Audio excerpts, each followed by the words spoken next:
Saya mau berbicara tentang dasar atau fondasi. Di dalam Mazmur 11 ayat yang ketiga.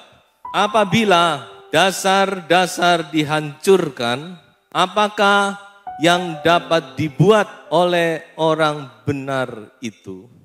Di dalam ayat lain, Paulus berkata bahwa sidang jemaat Tuhan itu adalah tiang penopang dan dasar daripada kebenaran. Jadi saudara, kita melihat betapa pentingnya kehidupan kita, betapa vitalnya peranan gereja Tuhan, peranan anak-anak Tuhan di dalam dunia. Saya yakin bahwa Tuhan masih menyayangi dunia ini karena masih ada dasar kebenaran, masih ada tiang kebenaran. Tapi kalau dasar ini sudah hancur, mau apa lagi? Kalau dasar sudah hancur, anak Tuhan tidak hidup dengan kebenaran, tidak menjadi dasar kebenaran, lalu mau ngomong apa lagi? Maka dunia ini sudah tidak ada lagi yang bisa diharapkan kecuali hanya kebinasaan. Oleh sebab itu saudara-saudara, kita harus mengerti peranan kita dalam dunia ini. Kita ini adalah dasar kebenaran. Jangan sampai kehidupan kita yang adalah dasar ini rusak dan hancur. Dasar itu memang seringkali tidak diperhatikan, karena dasar itu seringkali tidak kelihatan. Dia tersembunyi, dia ada di bawah tanah. Tapi dasar itulah yang menopang bangunan. Amin.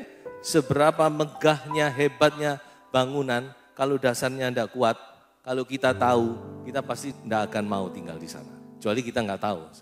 Seberapapun tingginya bangunan, hebatnya, megahnya, modernnya, tetapi kalau dasarnya tidak kuat, wah bahaya.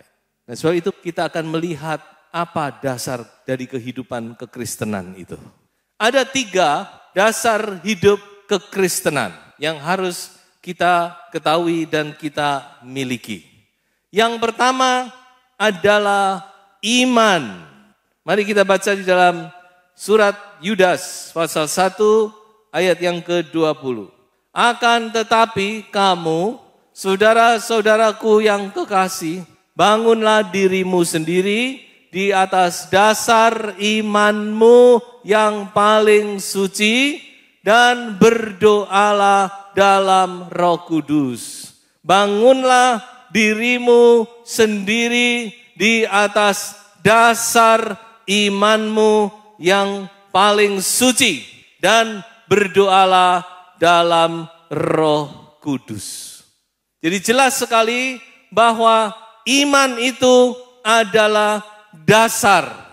Petrus dalam suratnya 2 Petrus pasal 1, dia berkata dari iman itulah nanti harus ditambah kebajikan dan seterusnya dan seterusnya. Jadi iman itu adalah dasar. Kita percaya kepada Yesus. Ini iman. Kita percaya, kita mengakui Yesus, dia sebagai Tuhan. Dia adalah anak Allah yang hidup. Dia adalah juru selamat kita. Dia disalib untuk menebus dosa saudara dan saya. Kita dibenarkan di dalam iman kepada Yesus Kristus. Ini tidak boleh goyah. Sampai kapanpun kita harus pegang ini dan kita harus pertahankan kalau dibutuhkan. Bahkan dengan nyawa sekalipun. Ini tidak boleh goyah. So, kalau ini goyah ambruk, iman kita ini tidak boleh ditawar, saudara. Sampai kapanpun kita harus pegang Yesus Kristus adalah Tuhan. Haleluya. Nggak boleh goyah.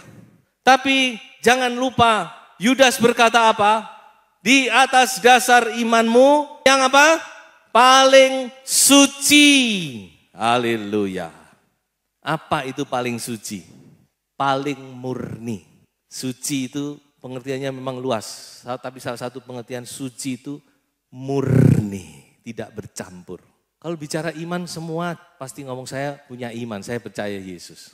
Cuma saya mau tanya kepada saudara-saudara, imanmu itu murni enggak? Nabi Elia pernah berkata demikian, hai bangsa Israel, sampai kapan kamu bercabang hati dan timpang? Kalau Tuhan itu Allah, ikuti dia.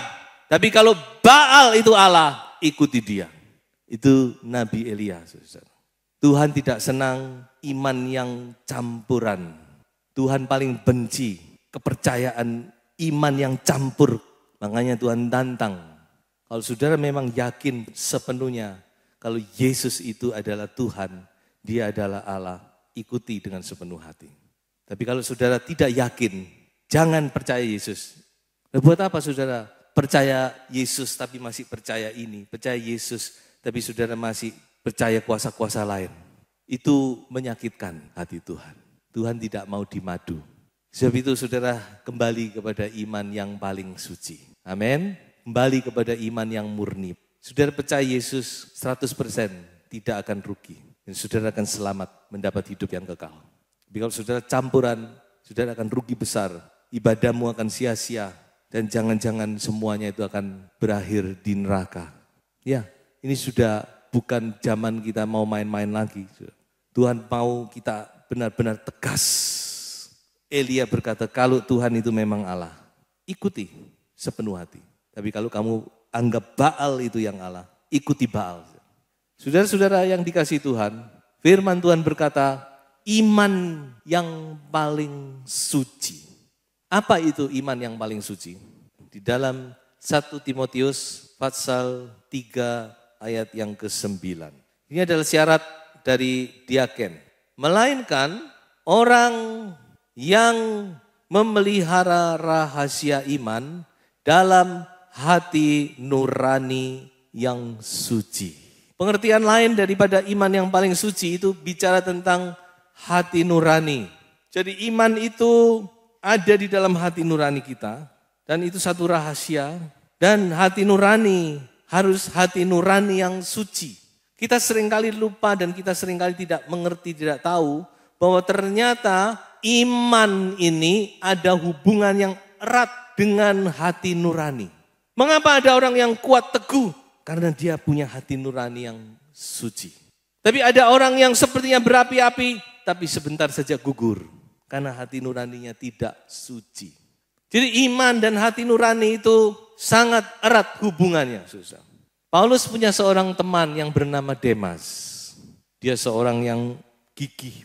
Pertama-tama berjuang bersama-sama dengan Rasul Paulus.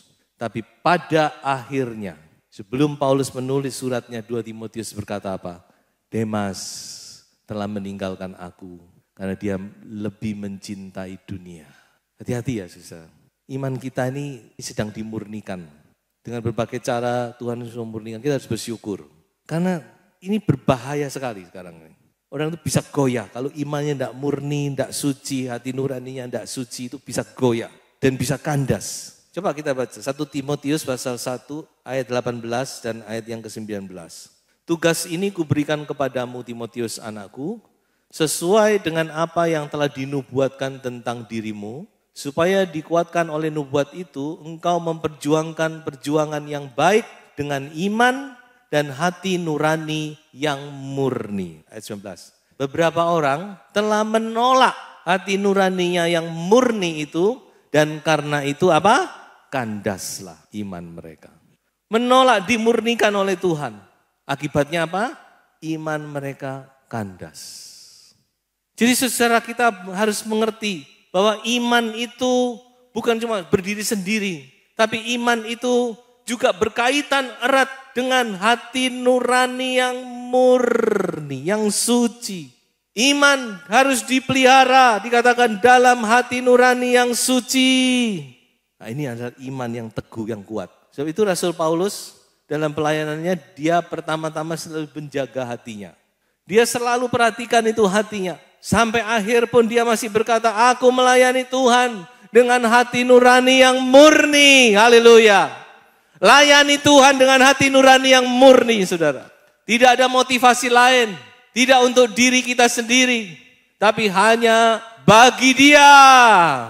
Karena semuanya oleh Dia, melalui Dia, dan hanya bagi Tuhan. Kita harus tetap pertahankan hati kita. Sumber segala berkat dari hati. Iman yang dipelihara di dalam hati nurani yang murni. Dan salah satu yang sangat banyak menolong kita, tadi sudah kita lihat di dalam Yudas, yaitu berdoalah di dalam Roh Kudus. Ini sangat menolong, saudara. Secara khusus, saya yakin ayat ini berbicara tentang berdoa dalam bahasa lidah bagi yang sudah dipenuhikan Roh Kudus. Karena Rasul Paulus berkata, 1 Korintus 14 ayat 4 dikatakan, orang yang berkata-kata dalam bahasa roh itu, dia membangun dirinya sendiri. Jadi salah satu yang bisa membuat iman kita kuat, iman kita teguh, yaitu kita menyembah Tuhan, kita berdoa, kita penuh Roh Kudus, kita berkata-kata dalam bahasa roh. Itu sangat-sangat membantu iman kita. Kita yang sudah mengalami, kita tahu bahwa bahasa roh itu betapa berkuasanya. Sebab itu kita selalu dorong saudara, ayo minta dipenuhkan, dibaptis dengan Roh Kudus. Dan itu adalah fasilitas, adalah hak saudara. Tuhan tidak pandang bulu, Tuhan tidak pilih kasih. Kalau saudara rindu, saudara mau minta, mencari, mengetuk, saudara pasti akan menerima. Ada kekuatan yang khusus di situ. Yang kedua, Injil Matius pasal 7 ayat 24 sampai ayat yang ke-27. Tentang dua orang yang membangun rumah. Yang satu dikatakan menggali dalam-dalam. Kemudian meletakkan dasar yang kuat, batu-batu yang kuat. Yang satu membangun rumah, dia mau ambil gampangnya saja. Membangun tanpa dasar, ya batu bata saja. Langsung berdiri tiangnya. Yang satu masih menggali. Yang sini sudah dindingnya sudah mulai berdiri. Yang sini dasarnya sudah selesai, sini mulai pasang genteng. Yang sini baru fisiknya 80% jadi, yang sini sudah peresmian. Wah, tapi nanti dulu ada ujian. Hujan mulai datang, deras, angin bertiup, hujan angin. Karena sampahnya buntu, jadi banjir dia. Nah saat itulah rumah itu diuji. Yang punya dasar yang teguh, yang kokoh, dia tetap teguh, tidak goyah. Tapi rumah yang tidak berdasar, dia ambruk. Dan Tuhan Yesus berkata, besarlah kerusakannya. Dan kita tidak perlu mengartikan hal yang lain, karena Tuhan Yesus sudah artikan sendiri. Dia berbicara tentang melakukan firman-Ku. Orang yang melakukan firman Tuhan, itu seperti orang yang punya dasar yang teguh di dalam hidup kekristenannya. Tapi yang tidak melakukan, dia tidak punya dasar. Walaupun dia mungkin tahu banyak, mengerti banyak, tapi dia tidak punya dasar. Dan itu nanti akan kelihatan kalau ujian datang. Sebab itu mari kita mau belajar melakukan firman. Ya, melakukan firman memang tidak bisa sempurna, saudara-saudara. Kita semua masih banyak kelemahan dan keterbatasan dan kekurangan. Tapi yang penting kita mau melakukan. Banyak kali kita pikir, aduh firman ini apa sih? Ya cuma gitu-gitu toh. Ya dari situ ke situ. Ya memang tidak ada yang baru. Juga. Itu sudah dikatakan oleh pengkhotbah kok. Di dunia ini tidak ada yang baru. Mode pun nggak baru. Firman Tuhan juga dari dulu ya itu saja. Intinya sama. Cuma masalahnya apa kita sudah lakukan. Nah itu loh. Kita kalau belajar melakukan firman Tuhan itu akan menjadi baru. Amin saudara. Haleluya. Karena di situ kita akan lihat Tuhan bekerja. Makanya saudara-saudara kita harus peka ya. Tuhan berkata ampuni. Firman Tuhan berkata ampuni. Kita belajar mengampuni. Firman Tuhan berkata memberi. Kita belajar memberi. Firman Tuhan berkata taat. Kita belajar taat. Firman Tuhan berkata melayani. Kita belajar melayani. Firman Tuhan berkata memberitakan Injil. Kita belajar memberitakan Injil. Semua kita belajari. Kita lakukan. Maka kita akan menjadi bangunan yang kokoh. Yang tidak goyah saudara. Orang boleh apapun tapi kita kokoh. Karena kita punya pengalaman. Nah pengalaman. Bagaimana pengalaman pribadi itu. Kuat, kokoh, teguh. Membuat kita tidak goyah. Yohanes 4 ayat 34. Tuhan Yesus berkata demikian. Makananku ialah melakukan kehendak Bapa-Ku dan menyelesaikannya. Ini harus menjadi juga pedoman hidup kita. Makanan kita, kesukaan kita adalah melakukan firman. Yakobus pasal 1 ayat 22. tetapi hendaklah kamu menjadi pelaku firman dan bukan hanya pendengar saja. Sebab jika tidak demikian kamu menipu diri sendiri.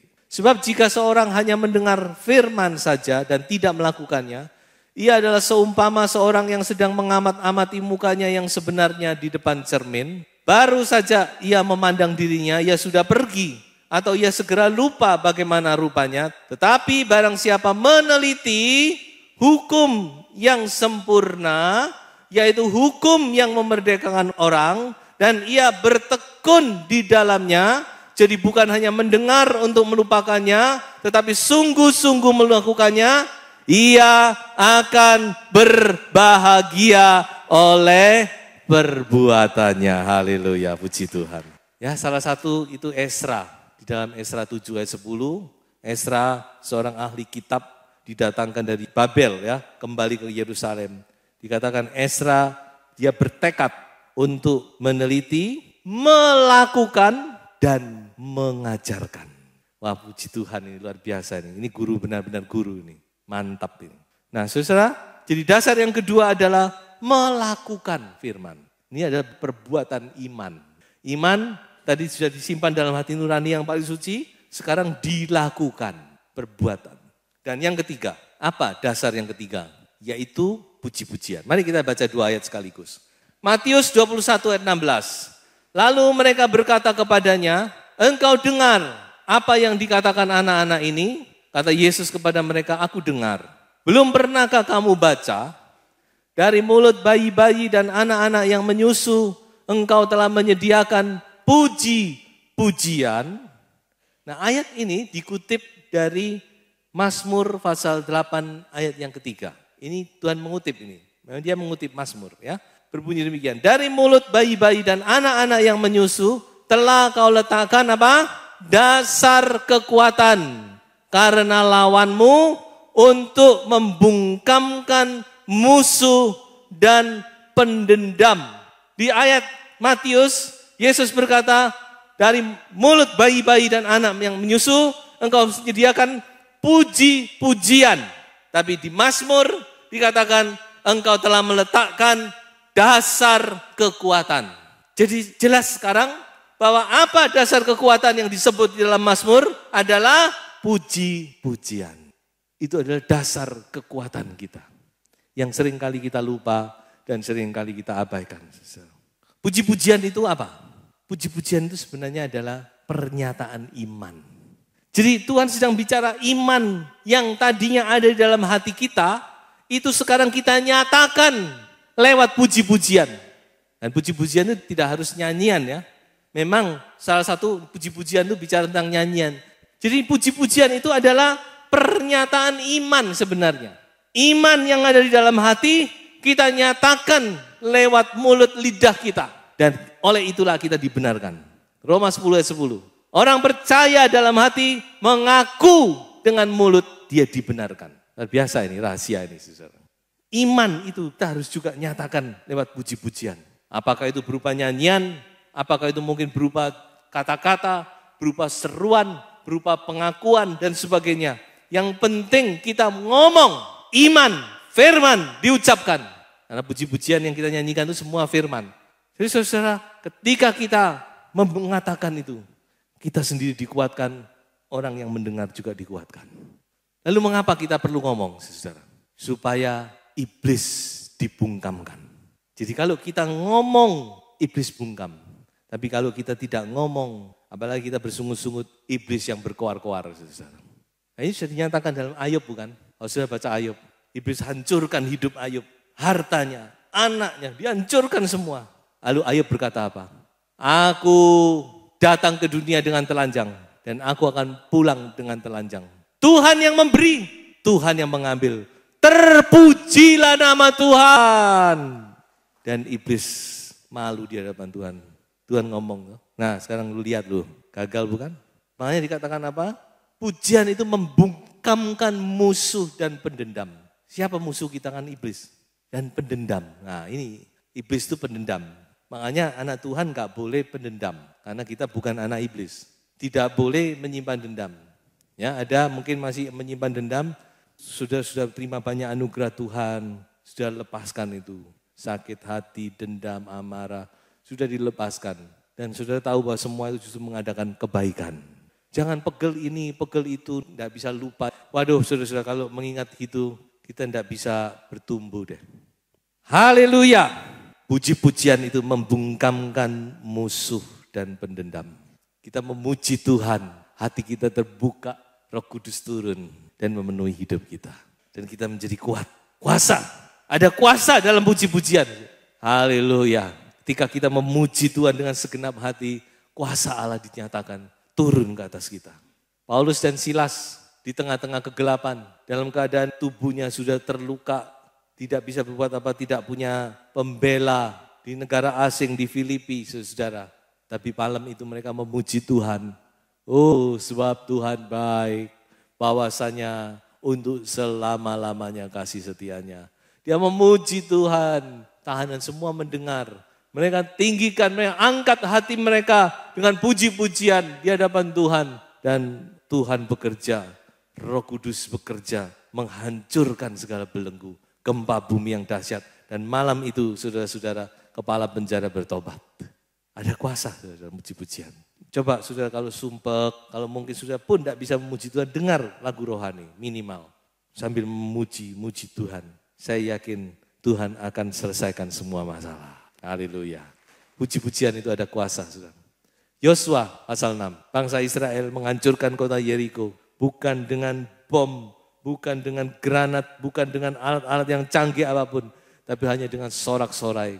Mereka bersorak-sorai, memuji Tuhan, mengangkat hati mereka. Meninggikan Tuhan, sangkakala ditiup, semua musik menyanyi. Dan hancurlah tembok itu. Haleluya. Tembok-tembok penghalang, perintang. Saudara-saudara menghadapi tembok yang kokoh mungkin. Yang tidak bisa ditembus oleh manusia. Tapi bagi Tuhan tidak ada yang mustahil, saudara. Haleluya. Tembok apa yang saudara hadapi? Naikkan puji-pujian menyembah Tuhan. Itu adalah kekuatanmu. Sebab itu Daud berkata demikian. Di dalam Mazmur 34 ayat 2. Aku hendak memuji Tuhan pada segala waktu. Puji-pujian kepadanya tetap di dalam mulutku. Kalau saudara baca ayat ini sepertinya sederhana ya. Coba saudara baca ayat 1. Waktu Daud di depan Abimelek, dia ketakutan setengah mati, dia pura-pura gila waktu itu. Dia mengungsi dari Saul, karena sudah dia tidak ada tempat lagi. Pasti ketangkap. Hanya dia mengungsi ke Filistin. Tapi jangan lupa, Filistin itu sudah memblacklist Daud, karena pernah membunuh Goliat kan. Dan mereka ketika Daud ada di situ, mereka kenal, oh ini kan Daud. Wah, Daud setengah mati ketakutan, dia pura-pura gila. Tapi hatinya setengah mati ketakutan. Dan dia mengarang Mazmur ini. Aku hendak memuji Tuhan pada segala waktu. Puji-pujian kepadanya tetap di dalam mulutku. Saudara menghadapi segala masalah, tetap memuji Tuhan. Tuhan memberkati. Dasar kehidupan Kristen yang kokoh, iman yang paling suci, perbuatan iman, dan perkataan iman. Tuhan memberkati kita semua.